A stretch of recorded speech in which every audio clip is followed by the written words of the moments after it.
Hey everyone, Maria back once again with our next author, Evan Roberts. He is local to our area, so we wanted to give a nice shout out to one of our other local artists, indie authors.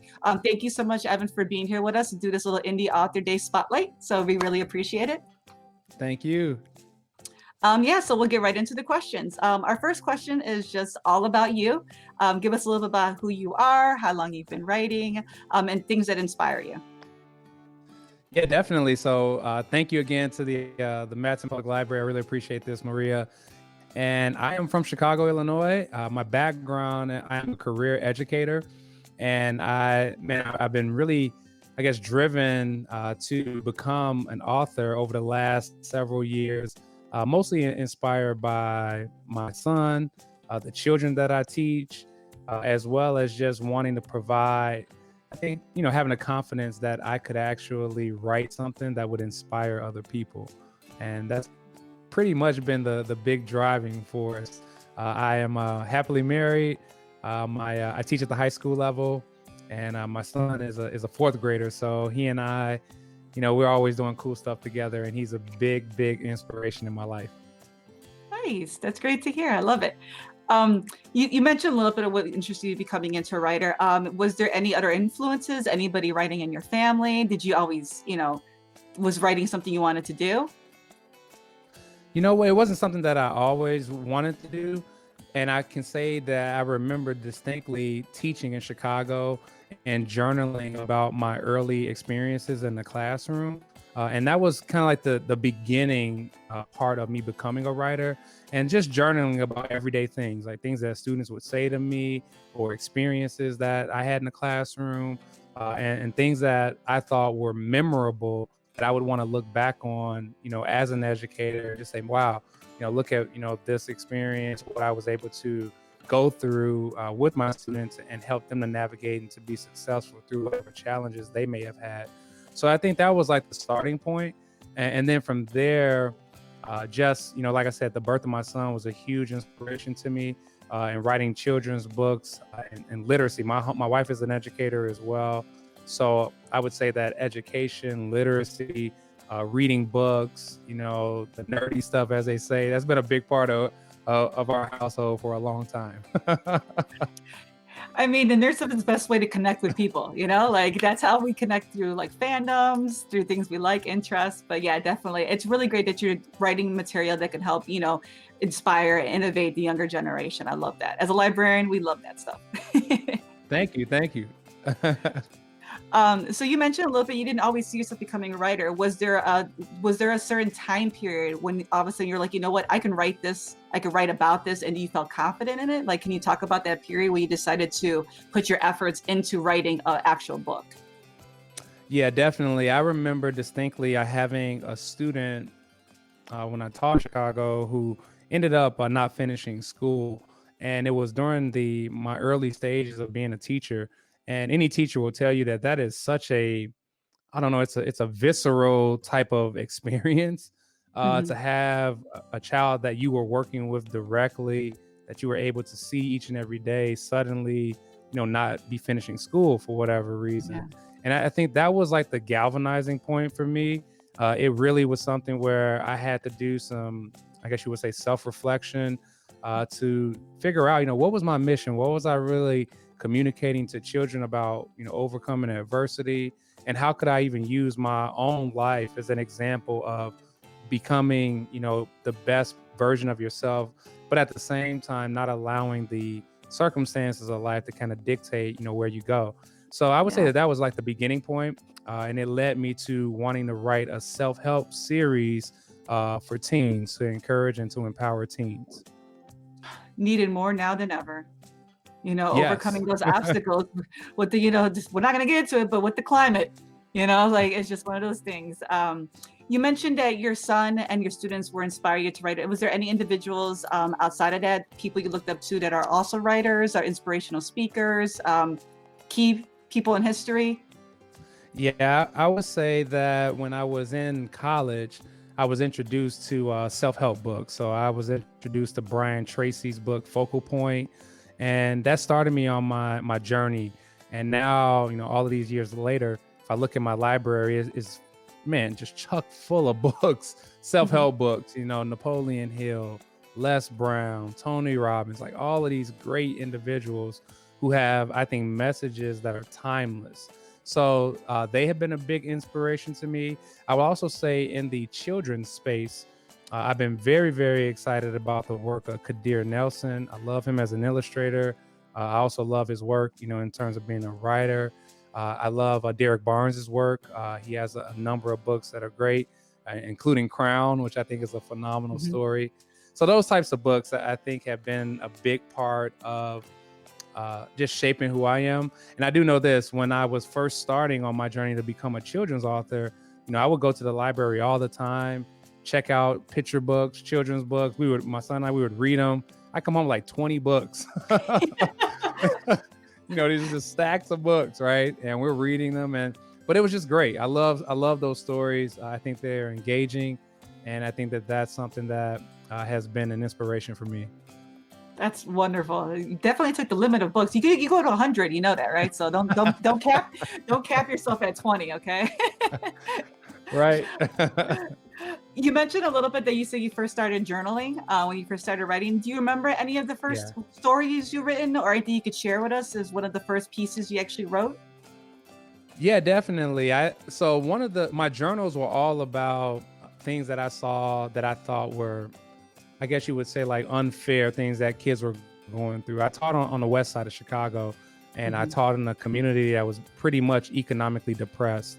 So I saw things like, kids coming to school, not having, a home cooked meal, all kind of just drama going on. And I thought, and to me, I really looked at it as they were coming to school and operating at the genius level to be able to handle all of these adult issues and still some way, somehow make their way to school. So that was kind of like my early journaling, just some of the stories that kids would tell me about, things that were happening in their home or challenges they had to deal with, taking care of their siblings because their mom lost their job and now they have to, work a job on the weekends, things like that. And some of the inequities too that I saw in education. I had the vantage point of, I grew up in Chicago, but my parents moved us to the burbs. And so I had the vantage point of going to a school in the suburbs, going to college, and then coming back to the Chicagoland area to teach. So I had a unique perspective on just some of the things that were accessible to me during my educational journey versus what students, where I was teaching at the time had accessible to them.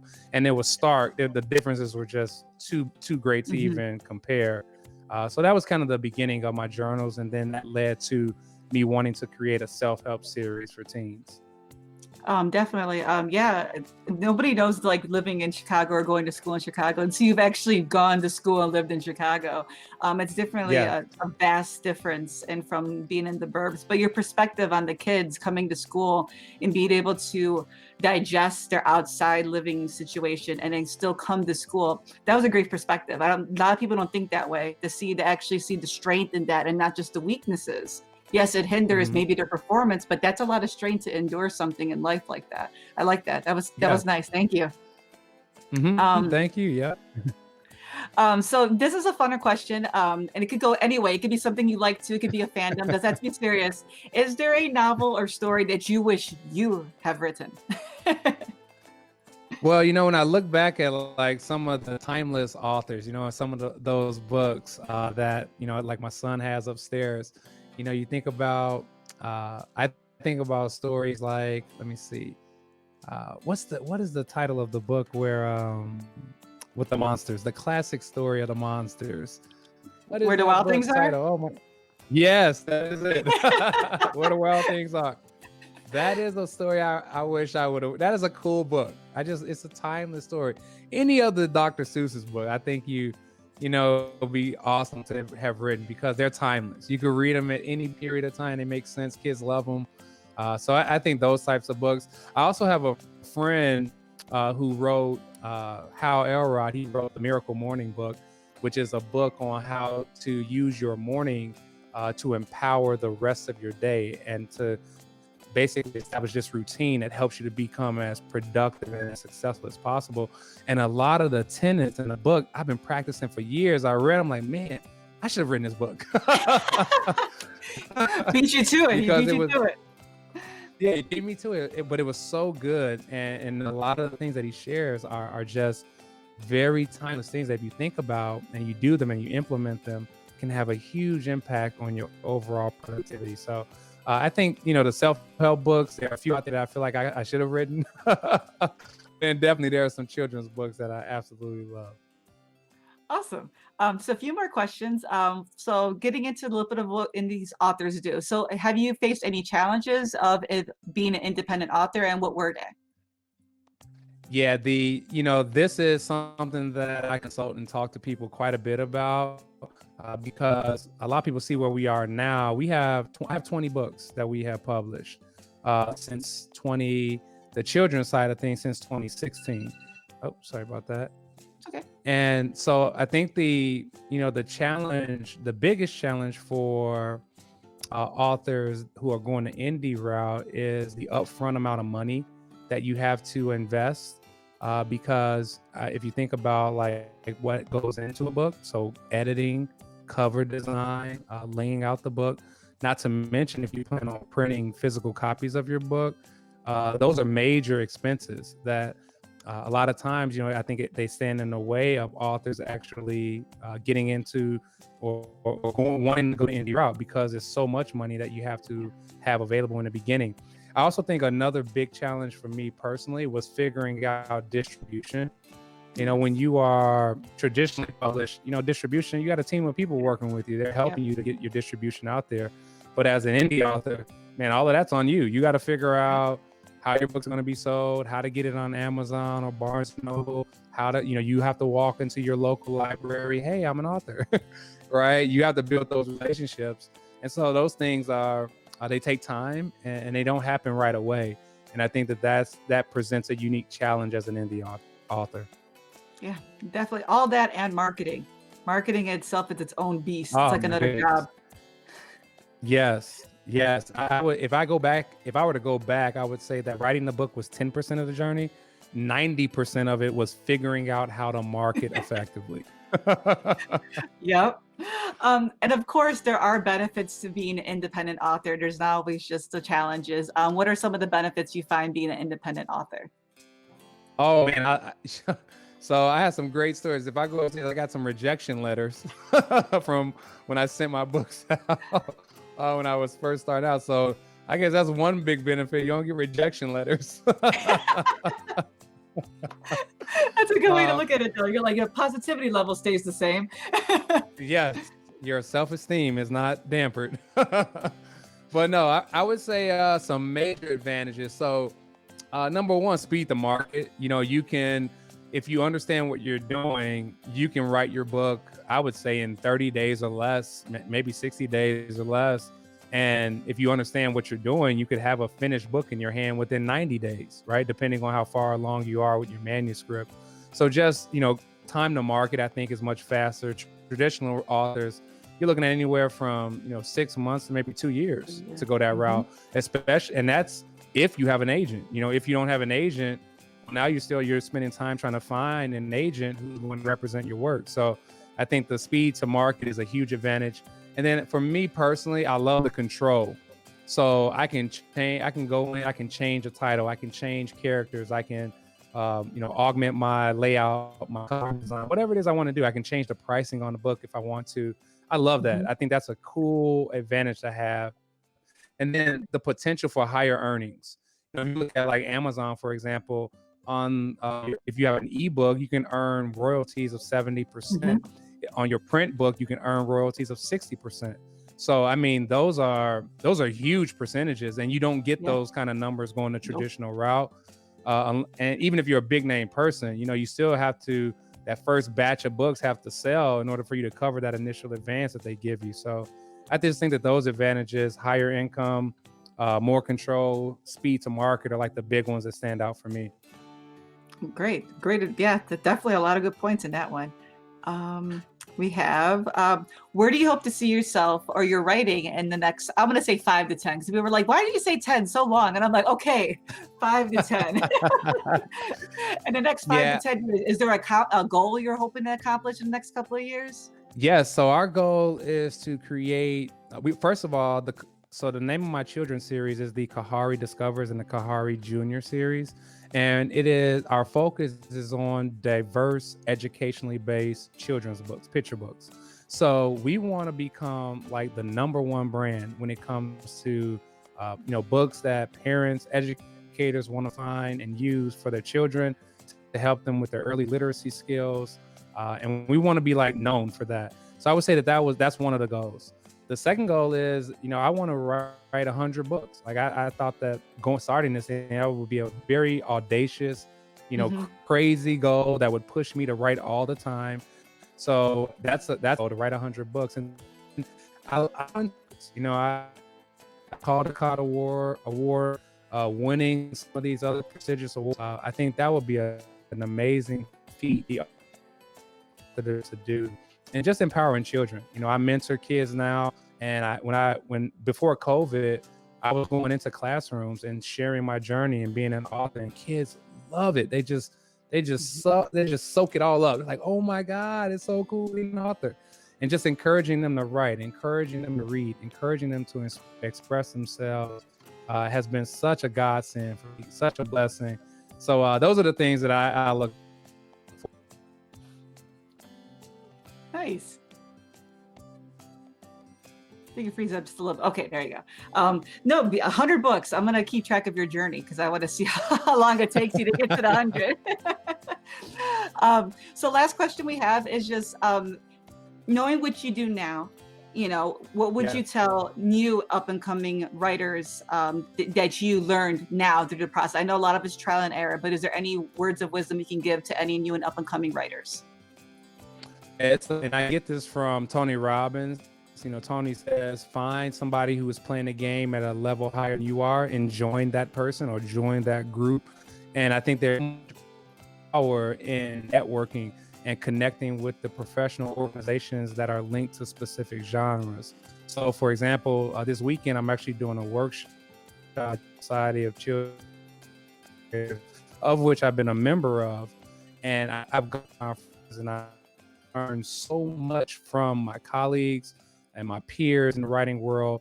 And I had to learn this. I didn't know of SCBWI when I first started. I didn't know of the professional organizations that existed for the genres that you could join. Mhm. So I would say, as a new author, treat it as if you want to become a full-time writer. Learn all the things that you need to learn. Be professional, right? Don't cut corners. Learn as much as you can. Be a student and really take it to heart that you are creating something that represents you, that represents, just your ideas, your creativity, but you want to be as professional as you can. Learn the game, and surround yourself with people who can pour into you and give you great advice and show you exactly what it takes to create a book. Because just because you're an indie author doesn't mean that you can't create a book that looks like, sounds like, and appeals like a traditionally published book, because you totally can if you surround yourself with the right people and you learn those skills of what it takes to create, a great selling book. Oh, I love that part. The last ending. Oh yeah, kudos on that one. But thank you so much, Evan, for joining us today. I just want to just say thank you to you. If anybody out there has a question for Mr. Roberts, please leave a message or a little question or anything at the bottom of our video. I could definitely funnel that to him through email. Before we head out, Evan, can you give us where we can find your books, your website, anywhere they can reach out to you if an author has a question? Yes, definitely. So my website is easy. It's ejrbooks.com. My name is Evan Jamal Roberts. So ejrbooks.com. You can find all of the Kahari books there. You can find our self-help series for teens. We have a book on autism. We have a book that celebrates little Black girls who are great in science. So all kind of cool stuff there. You can go to Amazon as well. And if you search for my name, you'll find our books on Amazon, Barnes & Noble, we're there as well. So pretty much anywhere that books are sold, I try to have a footprint there. Awesome. And just in case, at the end of our video, we'll have a little links where you can find all of Evan's work. This will premiere on YouTube alongside this, so don't worry, you guys can see it either on Facebook or YouTube. Thank you so much, Evan, for joining us today. I appreciate your time. Thank you. Yep. Thank you, Maria. Awesome. Thanks so All much. right. All right, guys, we will see you in a little bit with our next author. Stay tuned. Bye.